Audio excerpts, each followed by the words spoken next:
What was your first comic book you ever got?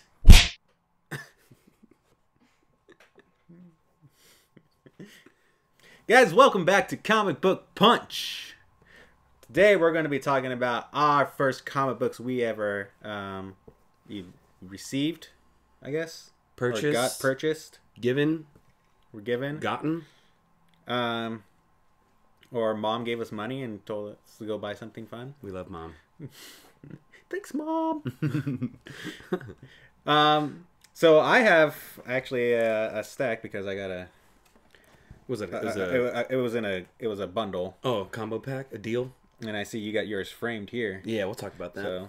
So, but yeah, well, let's get into it. All right. You can talk about yours first, and then I'll talk about mine. All right. My issue, the first one that I picked up. I don't know if you want to hold that for me. Was way back in October of 1991.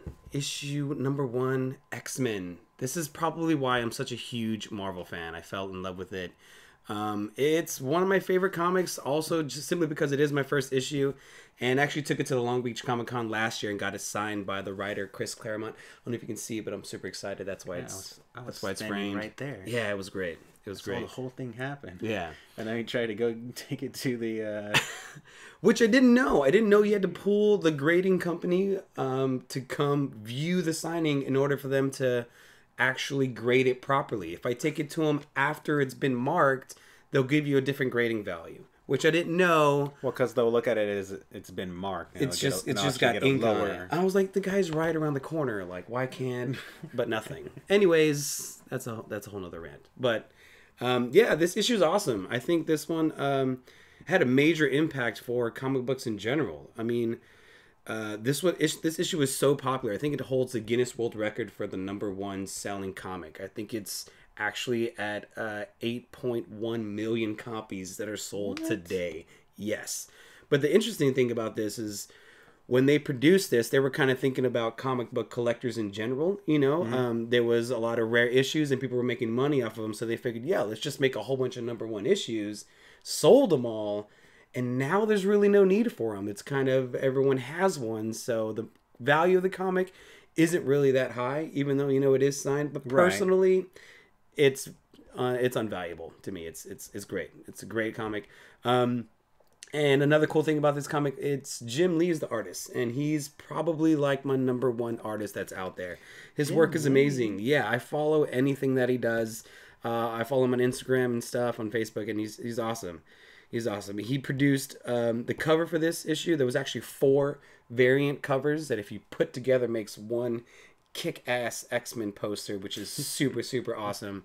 Yeah, and I think the reason why I picked this one is because it was Magneto on the front, and I was like 6 years old when I first got this comic. And honestly, I was just drawn towards the image. I didn't really read the book. You know, the story was a little too confusing. There was too much words.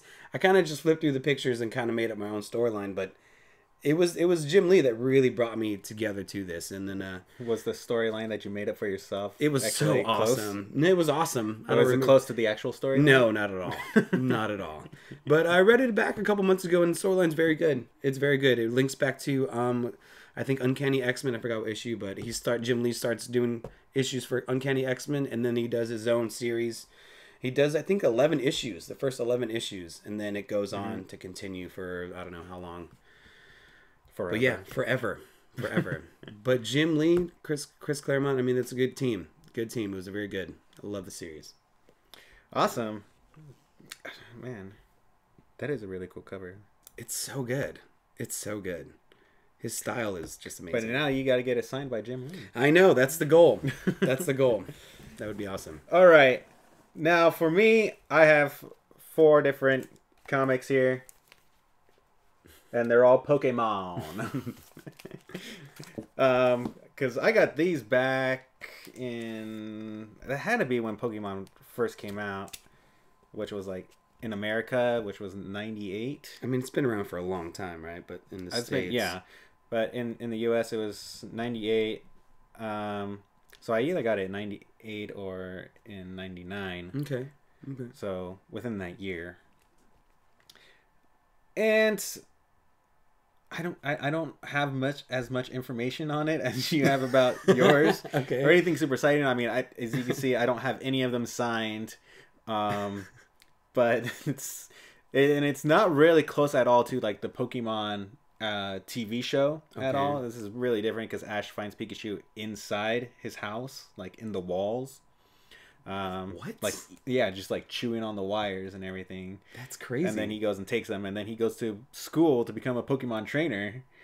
Because he found a Pokemon in his so he's walls? like, I'm going to become a Pokemon. That is super weird. So it's like completely different story. Okay. And I think there's really only like 8 issues. And I only have 4. I never really sought out to go get the other ones. Okay. But this is my first, and we got it from, I think it was at Frankenson's. Okay. And I was with my mom, and my mom, like, I asked her, oh, I want these. Yeah. And so she got them for me. For those of you who don't know that aren't in the Southern California area, Frankenson's is like the best place to go to get anything that's comic related. It's huge toys, warehouse. Pokemon. It's unbelievable. Unbelievable spot. Check it out. Collectible place, and they're only open Wednesdays and Saturdays. Yeah, that's right. Which is great for comic books. And then if you didn't get comic books, I remember the first time going there, my mind was blown. I must have been like maybe 7 or 8 years old, and I had like maybe $10 in my pocket, and probably didn't spend anything because I was just like I wanted everything. Yeah. I lied. I think I bought Michael Jackson baseball cards. Don't tell anybody, but they had Michael Jackson baseball They cards? had Michael Jackson baseball cards, and I bought like 3 packs of those, and I remember that. My, it was awesome. They're probably worth like 50 cents now, right? Yeah, yeah. The value has gone up. But yeah, and I'll show you the other covers here. Ishin Pikachu. Misty and Brock, and then a bunch of other Pokemon. So awesome. I only ended up with 4 of these comics, and it came in a bundle. And I was super into Pokemon. I was Ash for Halloween and like put together my own costume. Sweet. I had the little plastic Pokeballs that I put around on my belt. But I also had I had his Pokemon hat, and it was like when they like first came out.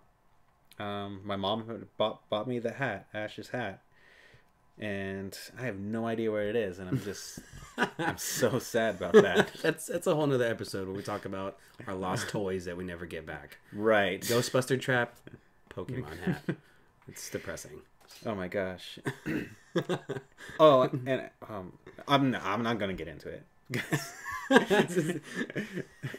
We don't have time for that. No, guys, we're gonna move on. Before we start crying. Yes, we're gonna move on to our new segment that we started last week, and it's called our cosplay and fan art picks. Sure. Yes, that's what it's called. Who do we got today for cosplay? So first we're gonna look at cosplay. Yes. And we got Sarah S, who submitted her stuff. And for this first image, we got her for the first 2 images. Okay. We have her in her I can't remember her name. Wonder Woman. Wonder Woman. Yeah, Wonder Woman costume. She's in the nice cool pose. And her stuff's really good. There's a lot of detail in her work. And she fits the image pretty well. Yeah, I think cosplayers, I mean, if you're cosplaying, it's like super amazing. They get really detailed. I think the Psylocke cosplay is probably my favorite outfit that she has. For sure. Yeah. And the huge X-Men. Wonder Woman. I don't know much about Psylocke, but I know she was in the new X-Men movie that came out. She was awesome. And I never saw it, but yeah. But she looks great. If you want to find more of her work, go check her out on Instagram at Ghost Frills. She also has a Facebook page called Ghost Peach Cosplay. Check that out if you want to see some more work. Good job. And our fan art of the week is Joel J. Julian? Yes. Yes, that sounds absolutely right. And he does this fan art, and he sells them on online prints and T-shirts. Yeah, things like that. Really cool. In this first image, we have Cyclops with the huge just beam coming out of his eyeballs. And or I just really like these because they're like cute and they're just cool. And I wish there was like figures of these kind of thing. Yeah. Which, hey, might be something to think about. Something to think about. Well, something that I saw on his website too. He does offer commission for custom emojis. So if you want something created, you can send him an email. He'll hook you up. I did not know this. Yes, but yeah, do it. Do it. And you're saying that he creates this with an app? Is that weird? Yeah, so he had posted it, so I went and checked out the app. I forget what it's called, and if I can ever find it, maybe I'll put it in the description. Okay. But it's just like this app that you use shapes, and you just, put them together and alter them little by little and stuff, and he creates these awesome images. That's awesome, yeah. So, check him out. On his Instagram. Got Instagram, and then I don't know what other page he uses to sell, but the link's in his Instagram page, so check it out. Yeah, check out his Instagram, Joel J. We'll put it correct and we'll put it right there whenever we figure it out. We'll put there and link is in the description. I'm sorry, Joel. We're giving him props. He did a good job. Good job, guys, for submitting your cosplay and fan art. Well, guys, if you guys want to have your stuff featured, go check out our Instagram at Comic Book Punch. Submit your stuff to our hashtag CBPunch. And there you can be featured on our Instagram for our Cosplay Thursday, or have your fan art featured for our Friday fan art. And also have the chance to be featured right here on our show. Sweet. On the table. All right, guys. Till next time. Was it? Do we have like a closing? I don't think we figured that part out yet. No. We're working on that. Bye.